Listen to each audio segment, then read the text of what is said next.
tous, bienvenue, bon dimanche, que le Seigneur vous bénisse.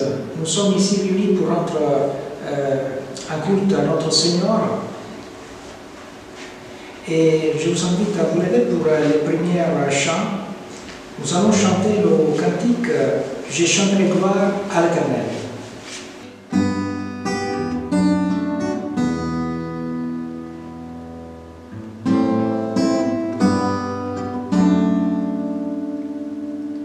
Je viens t'offrir, Seigneur, ce que j'ai de meilleur.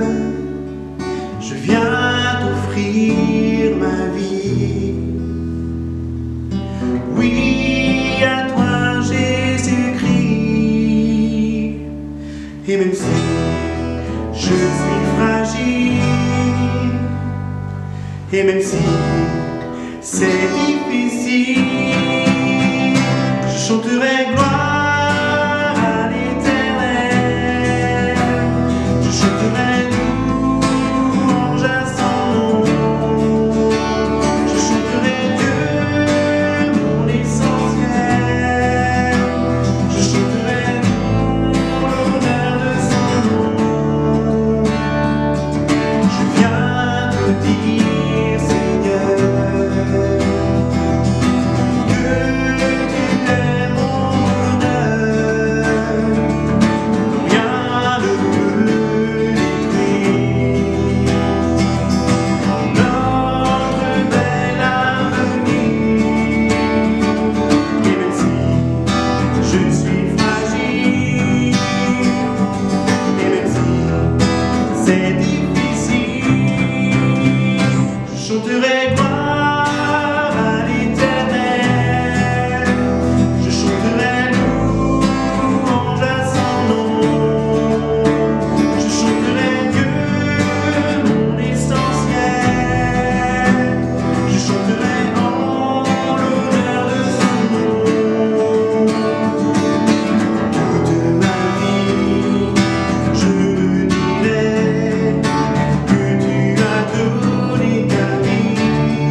je chanterai gloire à l'Éternel.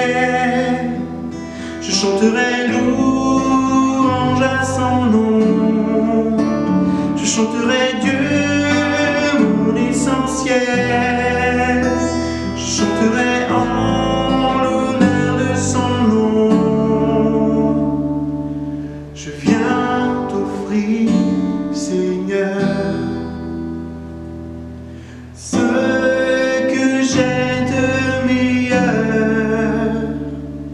je viens t'offrir ma vie.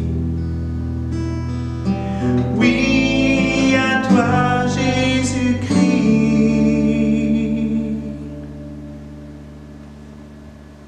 Nous allons chanter un autre cantique, Nécramia, je t'aime.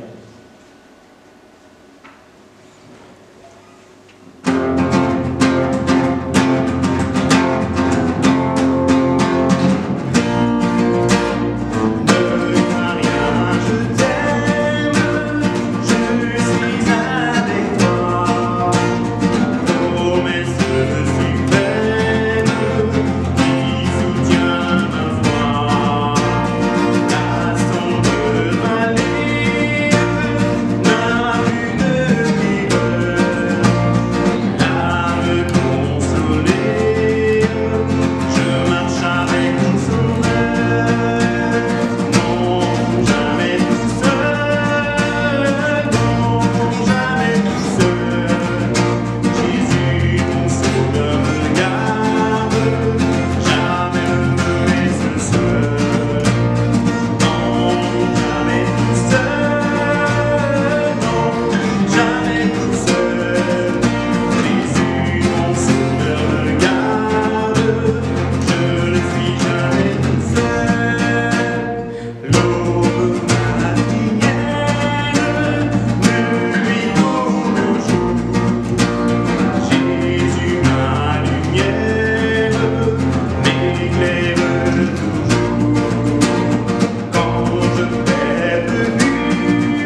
Oui, notre Seigneur nous aime et il nous le dit aussi dans le psaume 91. Nous allons lire 7 versets du psaume 91, les premières 4 et après les 3 dernières finales.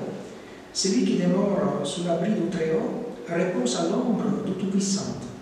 J'ai dit à l'Éternel, mon refuge et ma forteresse, mon Dieu en qui je me confie. Car c'est lui qui te délivre du filet de l'oiseleur, de la peste et de ses ravages. Il te couvrira de ses plumes et tu trouveras un refuge sur ses ailes. Sa fidélité est un bouclier, est une cuirasse. Et les 3 derniers versets du psaume 91, puisqu'il m'aime, je le délivrerai, je le protégerai, puisqu'il connaît mon nom. Il m'invoquera, je lui répondrai, je serai avec lui dans la détresse. Je le délivrerai, je le glorifierai, je le rassasierai de longs jours et je lui ferai voir mon salut. C'est un psaume que le Seigneur adresse à tous les croyants de toute génération, dans l'Ancien Testament ou au Nouveau Testament. Ça, c'est un psaume pour les croyants. L'ennemi dans le désert a tenté le Seigneur, l'a provoqué, il a utilisé des versets pour tordre la parole de Dieu.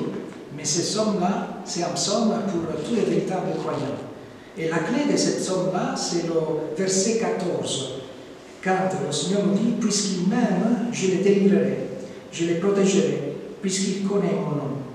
Oui, nous pouvons nous approcher de Dieu parce qu'il nous aime, parce qu'il nous a aimés avant la fondation du monde, et le Père a donné son Fils pour nous racheter.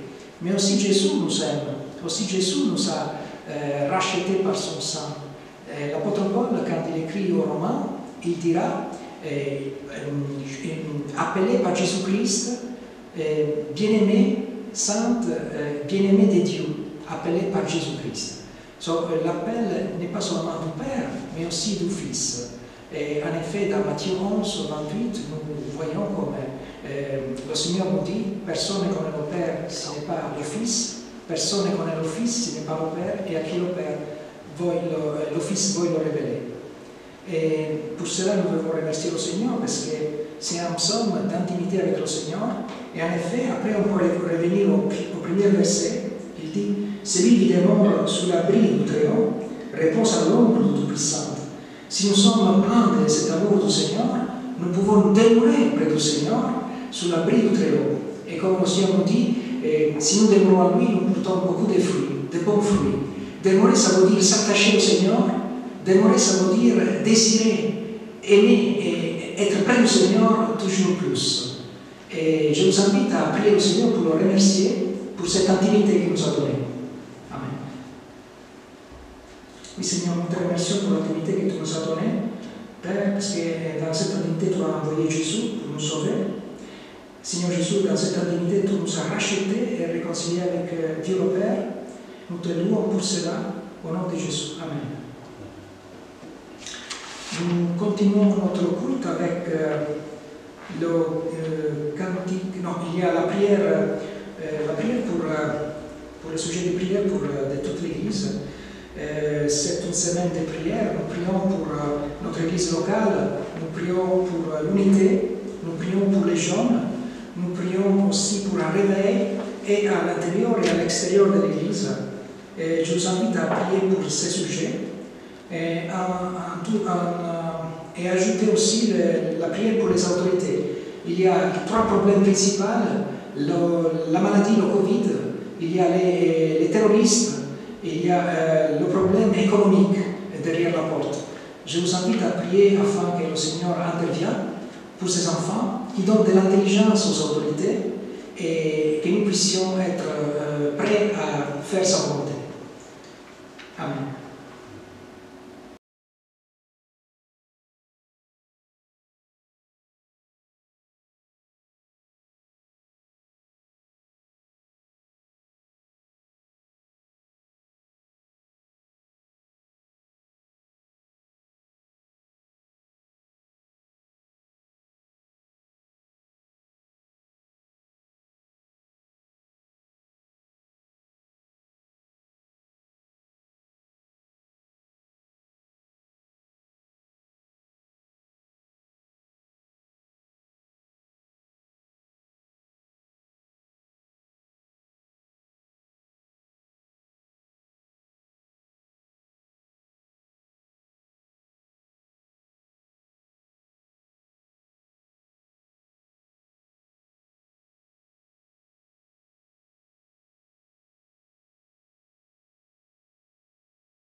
Je vous invite à chanter avec moi le cantique pour cet immense bonheur.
Que chaque jour à chaque heure, alléluia,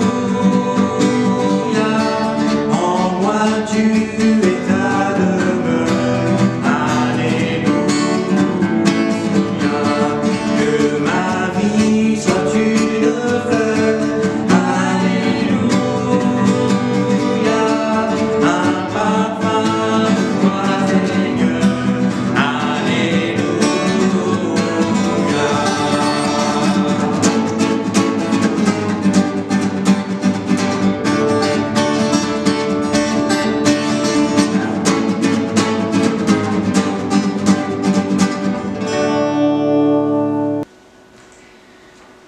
J'invite le frère le pasteur Mardoché pour le message. Bonjour à toutes et à tous. Je vais vous inviter à prier le Seigneur avant d'ouvrir sa parole. Prions ensemble. Notre Père, notre Dieu, nous voulons te dire merci pour ta présence parmi nous. Merci parce que tu es ce Dieu qui marche avec nous. C'est Dieu qui se tient à nos côtés. C'est Dieu qui est toujours prêt pour intervenir lorsque nous crions à toi. Père, nous te demandons de nous bénir ce matin. Bénis-nous par ta parole. Fais-nous du bien, Seigneur. Fortifie notre foi et encourage-nous au nom de Jésus-Christ. Amen. Le thème de mon message de ce matin, c'est l'Église face à l'adversité. L'Église face à l'adversité. Pour cela, je vous invite à lire avec moi dans le livre des Actes des Apôtres, le chapitre 12. Nous allons lire à partir du verset 1 jusqu'au verset 17. Actes chapitre 12, le verset 1 à 17, nous lisons. À cette époque-là, le roi Hérode s'est mis à maltraiter des membres de l'Église, et il fit mourir par l'épée Jacques, le frère de Jean. Quand il vit que cela plaisait aux Juifs, il fit encore arrêter Pierre. C'était pendant la fête de pain sans levain. Après l'avoir fait arrêter et jeter en prison, il est mis sous la garde de 4 escouades de 4 soldats chacune.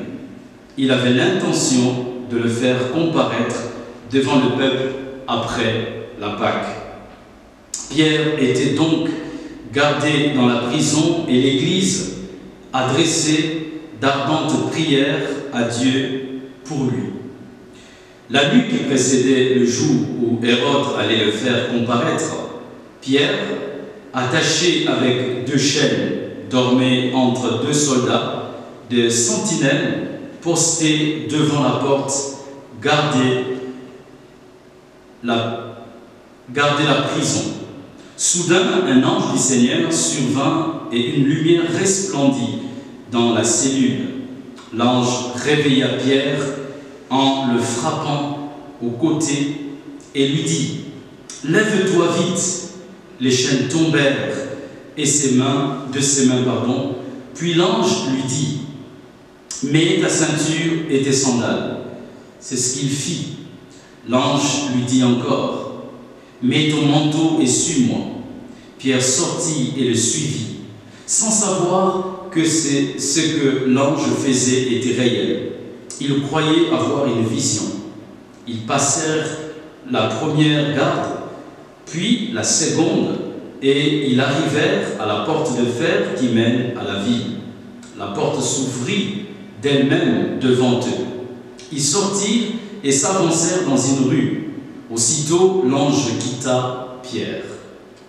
Revenu à lui-même, Pierre dit « Maintenant, je sais vraiment que le Seigneur a envoyé son ange et qu'il m'a délivré du pouvoir d'Hérode et de tout ce que le peuple juif attendait. » Après avoir réfléchi, il se dirigea vers la maison de Marie, la mère de Jean, surnommée Marc, où beaucoup de personnes étaient réunies et priaient. Il frappa à la porte d'entrée et une servante appelée Rhode s'approcha pour écouter. Elle reconnut la voix de Pierre et, dans sa joie, au lieu d'ouvrir, elle courut annoncer que Pierre se tenait devant la porte. Ils lui dirent « Tu es folle !» Mais elle soutenait que c'était bien vrai. Ils dirent alors « C'est son ange !» Cependant Pierre continuait à frapper. Ils ouvrirent et furent stupéfaits de le voir. De la main, il leur fit signe de se taire et il leur raconta comment le Seigneur l'avait tiré de la prison. Il ajouta « Annoncez-le à Jacques et aux frères et sœurs. » Puis il sortit et s'en alla dans un autre endroit. Jusqu'ici, notre lecture. Je vais aborder ce passage en 3 points. Tout d'abord, on va regarder ensemble la nature de l'adversité. Le deuxième point, l'appel à l'aide dans l'adversité. Et le troisième point, l'intervention divine dans l'adversité. L'Église est appelée à connaître des moments difficiles. Et cela, d'ailleurs, ne date pas d'aujourd'hui ni d'hier. Le Seigneur Jésus-Christ, lorsqu'il s'entretenait pour la dernière fois avec ses disciples dans l'évangile de Jean, le chapitre 16, le verset 33, le Seigneur Jésus avait prédit, avait prophétisé en disant ceci à ses disciples. « Vous aurez à souffrir dans le monde, mais prenez courage, moi j'ai vaincu le monde. » Regardons ensemble notre premier point, la nature de l'adversité, le verset 1 à 5. En regardant dans ce verset, on voit que, premièrement, il y a la maltraitance des membres de l'Église, le verset 1. Cette maltraitance de l'Église, des membres de l'Église, va se faire pendant l'époque de la grande famine. Cette grande famine qui avait été annoncée par le prophète Agabus. On voit ça au chapitre 11, le verset 27 et 28. Et c'est pendant cette période que l'Église va connaître un moment de persécution. Certains membres de l'Église sont opprimés et affligés par le roi Hérode. On voit encore au verset 2 la mort d'un des piliers de l'Église, Jacques. Jacques était un pécheur et il faisait partie de premières personnes que le Seigneur Jésus-Christ avait appelées pour le suivre. On le voit dans Matthieu chapitre 4, le verset 21 et 22. Jacques faisait aussi partie du cercle intime de Jésus. Et il était un des témoins de la transfiguration de Jésus sur la montagne. On voit ça dans Marc chapitre 9, verset 2. Ce Jacques et son frère Jean avaient demandé à Jésus de les laisser s'asseoir l'un à la droite et l'autre à la gauche de Jésus-Christ dans sa gloire. On voit ça dans Marc chapitre 10, le verset 35 à 37. Donc Jacques était vraiment un pilier de l'Église primitive, un disciple du Seigneur Jésus-Christ, et la manière dont il va mourir est d'ailleurs une prophétie. Jésus l'avait prédit dans Marc chapitre 10, le verset 39. Et on voit aussi l'arrestation et l'emprisonnement d'un autre pilier de l'Église au verset 3 et 4, Pierre. Et Pierre était un récidiviste. Il avait l'habitude d'être arrêté, relâché, il avait l'habitude d'être torturé à cause du nom de son Sauveur et Seigneur Jésus-Christ. On voit dans Actes chapitre 4, le verset 1 à 3, Pierre était arrêté. On voit dans Actes chapitre 4, le verset 16 à 21. On voit dans Actes chapitre 5, le verset 17 à 29. Et ici, dans Actes chapitre 12, le verset 3 et 4. Et ce Pierre avait un rôle majeur à jouer au sein de l'Église de Jésus-Christ. C'est à lui que Jésus-Christ, le Fils de Dieu, avait confié les clés du royaume des dieux. Dans Matthieu chapitre 16, le verset 19. C'est lui, Pierre, qui au jour de la Pentecôte, lorsque l'Esprit de Dieu est venu sur les disciples de Jésus qui priaient dans la chambre haute, les 120 disciples de Jésus, ce jour-là, l'Esprit est descendu et c'est Pierre qui, le premier, va prendre la parole et il va prêcher l'Évangile. Et par sa prédication, 3000 personnes vont accepter le Seigneur et seront baptisées. On comprend pourquoi est-ce que le roi Hérode avait l'intention de faire comparaître Pierre devant le peuple. Pierre était donc un cerveau de la bande des disciples de Jésus et le roi Hérode voulait le faire payer très très cher. Et lorsque Pierre est arrêté et gardé en prison, l'Église se décourage et abandonne. Non, non, non. L'Église ne s'est pas découragée. L'Église n'a pas abandonné. L'Église a crié à l'aide, au secours. Cela nous conduit à notre deuxième point, l'appel à l'aide dans l'adversité. Le verset 5 et le verset 12. L'Église va formuler des prières ardentes. On voit ça au verset 5. Pierre était donc gardé dans la prison et l'Église adressait d'ardentes prières à Dieu pour lui. On peut voir juste le lien entre l'arrestation de Pierre et les prières ardentes de l'Église. Pierre est arrêté et l'Église adressait d'ardentes prières à Dieu pour lui. La prière est le premier réflexe de l'Église primitive face à l'adversité.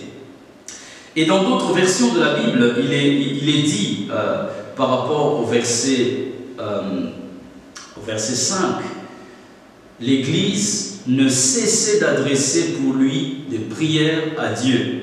Là, c'est la version Louis II.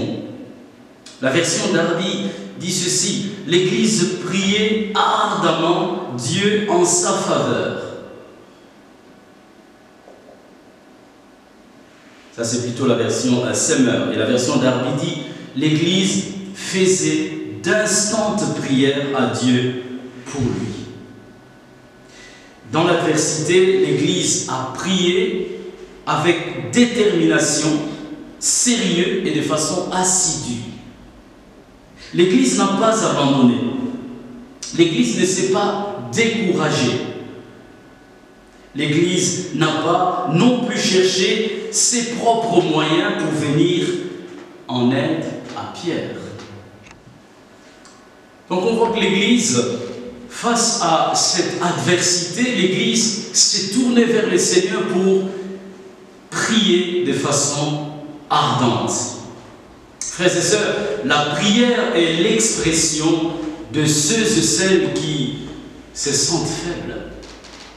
La prière est l'expression de ceux et celles qui reconnaissent leur besoin de dépendance à Dieu. La prière est l'expression de la véritable foi.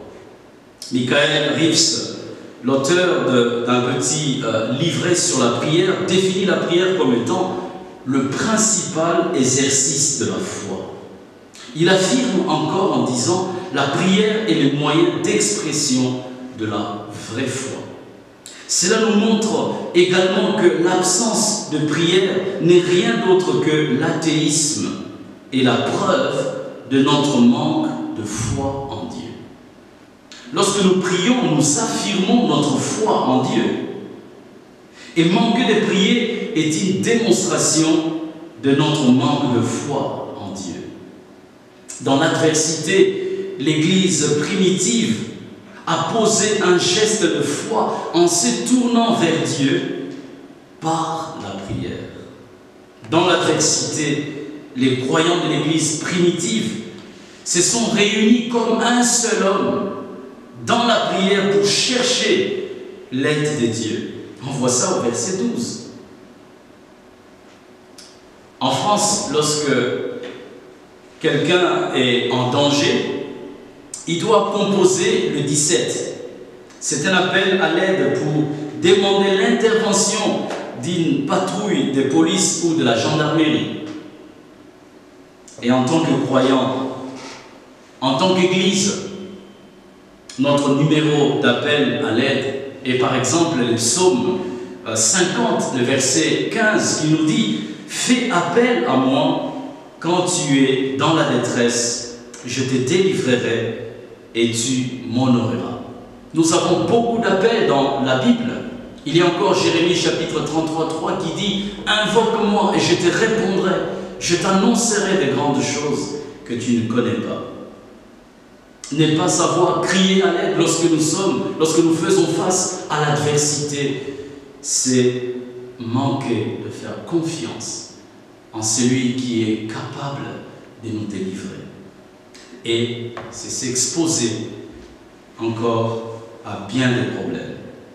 Et lorsque l'Église a fait appel à l'aide, Dieu n'est pas resté indifférent. Cela nous conduit à notre troisième point, l'intervention divine dans l'adversité. L'intervention divine dans l'adversité, le verset 6 à 17. Qu'est-ce que Dieu va faire? Dieu va envoyer un ange pour délivrer Pierre. On voit ça au verset 7 et 8. Le verset 7 nous dit « Soudain, un ange du Seigneur survint. » Dans la version d'Arby, il est dit « Et voici un ange du Seigneur survint. » Et voici un ange du Seigneur survint. On voit là un lien direct entre les prières ardentes de l'Église et l'intervention d'un ange du Seigneur pour délivrer Pierre de la situation difficile dans laquelle il se trouve. Le verset 6. La nuit précédée, le jour où Hérode allait le faire comparaître, Pierre attaché entre deux chaînes, dormait entre deux soldats. Des sentinelles postées devant la porte gardaient la prison. Imaginons un peu la situation dans laquelle Pierre se trouve. Une situation difficile à laquelle il ne peut pas pouvoir se libérer lui-même. Il a besoin d'une intervention extérieure. Et Dieu, qui ne sommeille ni ne dort, intervient par les moyens de son ange pour délivrer Pierre. Dieu est en action. Dieu est à l'œuvre. Dieu intervient quand l'Église s'unit dans la prière pour chercher son aide. Son intervention est douce, mais très efficace, au point que l'ennemi ne peut rien faire. Regardons le verset 7 et 8, la deuxième partie du verset 7. L'ange réveilla Pierre en le frappant au côté et lui dit « Lève-toi vite !» Les chaînes tombèrent de ses mains.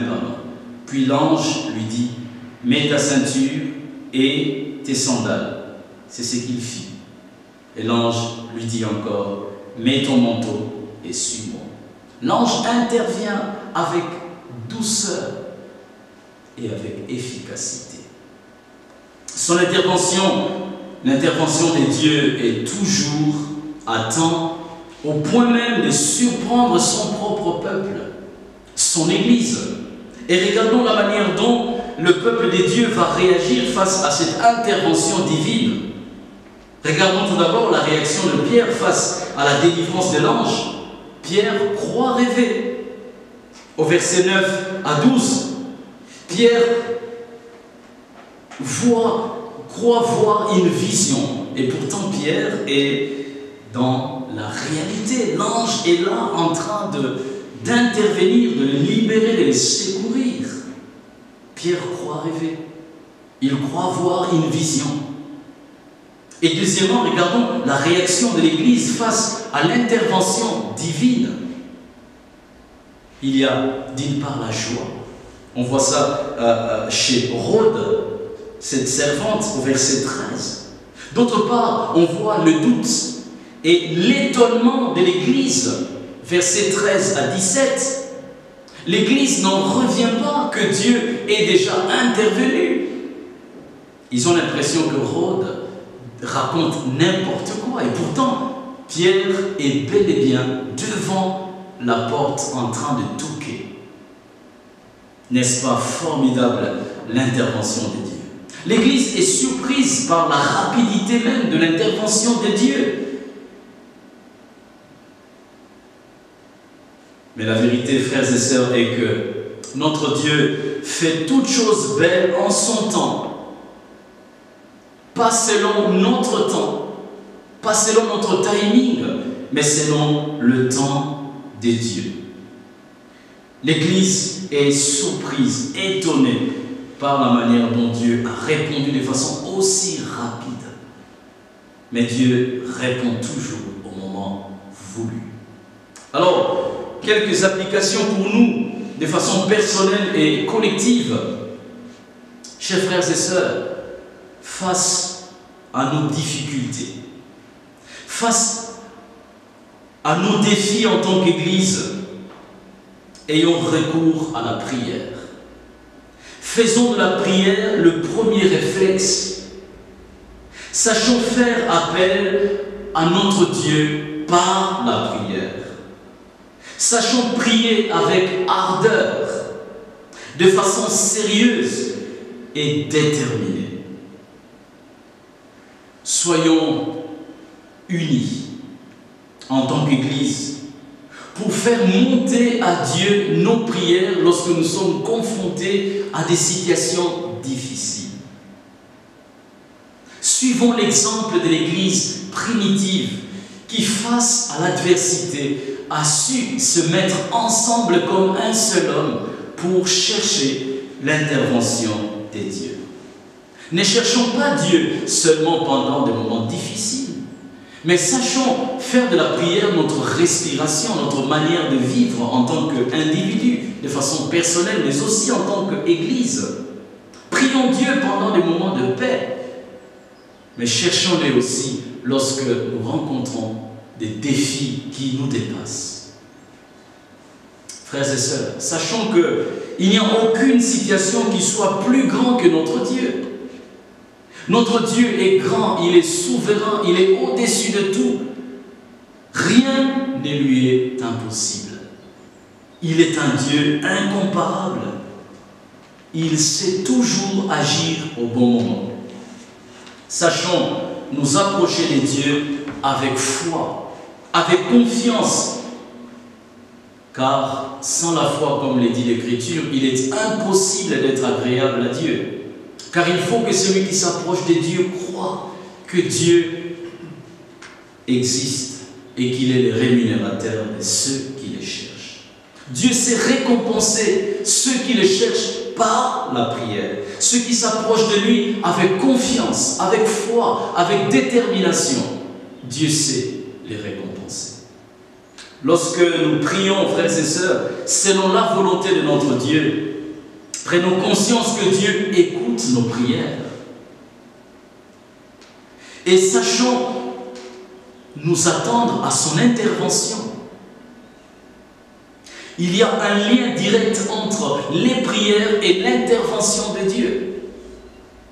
Lorsque nous faisons face à des situations qui nous dépassent et que nous nous mettons à prier, à chercher la face de Dieu, sachons que Dieu interviendra.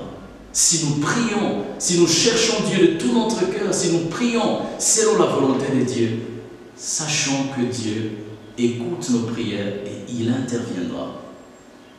N'oublions pas que la prière du juste, j'ai envie de dire, la prière des justes dans une église agit avec efficacité. Tout au long de cette semaine, nous avons pu faire l'expérience de la prière. Nous avons prié de lundi à samedi matin. Nous avons cherché la face de Dieu en faveur de notre église. Et je voudrais vraiment nous encourager à continuer à persévérer dans la prière pour notre église locale, pour la ville dans laquelle le Seigneur nous a placés, ici à Charenton, et là où vous êtes, et continuez à prier notre Dieu aussi pour notre pays, la France, qui traverse des moments difficiles. Et pensons également à la situation dans le monde. Sachant que notre Dieu écoute les prières et il sait les exaucer. Que le Seigneur vous bénisse et vous encourage. Prions ensemble. Notre Dieu, notre Père, nous voulons te dire merci pour ta parole, Seigneur. Ta parole est la vérité. Par ta parole, tu viens encourager notre foi. Nous voulons te dire merci parce que ce matin, tu nous as rappelé que face à l'adversité, nous devons faire appel à toi. Et lorsque nous faisons appel à toi, Seigneur, tu sais intervenir. Autrefois, tu as envoyé ton ange pour libérer Pierre. Seigneur, tu es le même, tu n'as pas changé. Aujourd'hui, dans la situation dans laquelle se trouvent mon frère et ma sœur, dans la situation dans laquelle nous pouvons nous trouver en tant qu'Église, Seigneur, donne-nous de chercher ta face. Donne-nous d'avoir pour premier réflexe la prière. Et merci notre Dieu de nous montrer que tu es celui qui sait intervenir lorsque nous crions à toi. Merci Père de nous bénir encore, de nous garder dans ta présence. Au nom de Jésus. Amen. Merci à notre pasteur pour le message. En effet, le Seigneur nous rappelle dans le psaume 91, puisqu'il m'aime, je serai avec lui dans la détresse. Notre Seigneur, Jésus-Christ, notre Seigneur, il nous aime et il est avec nous dans la détresse. Et nous terminons notre culte avec le dernier chant. Je vous invite à vous lever pour le chant final, En Jésus seul est mon espoir.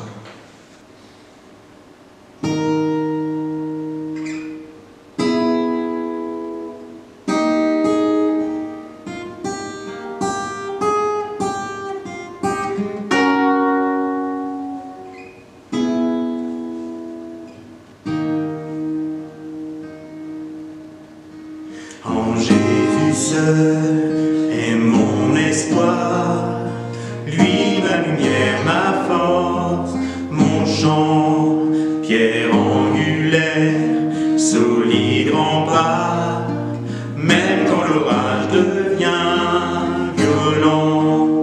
Oh quel amour, oh quelle paix, les luttes cessent, la peur se tait. Mon réconfort, mon plus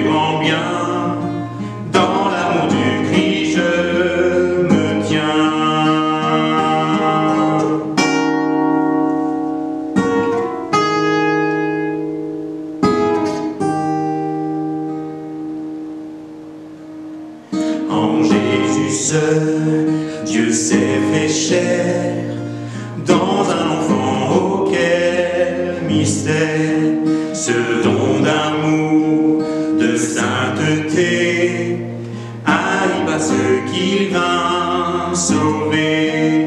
Jusqu'à la croix, il s'est livré, sur lui la colère est tombée. Tous mes péchés, il les a pris, par la mort de Jésus, je vis.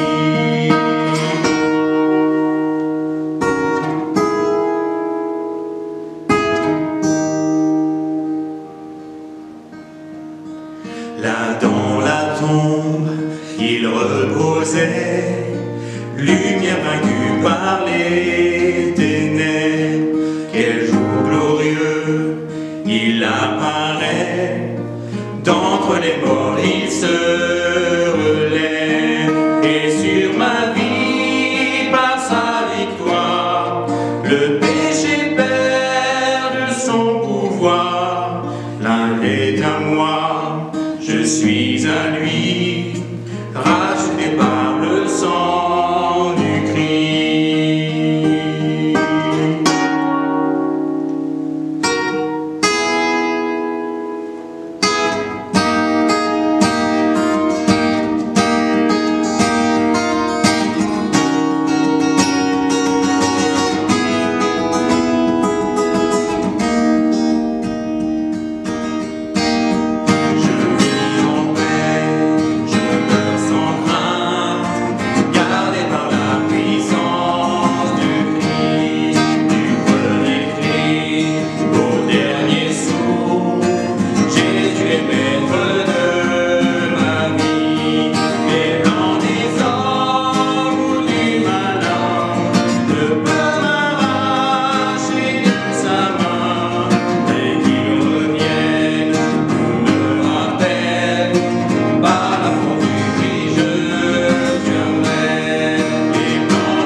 Ou me rappelle, par la force du Christ je tiendrai.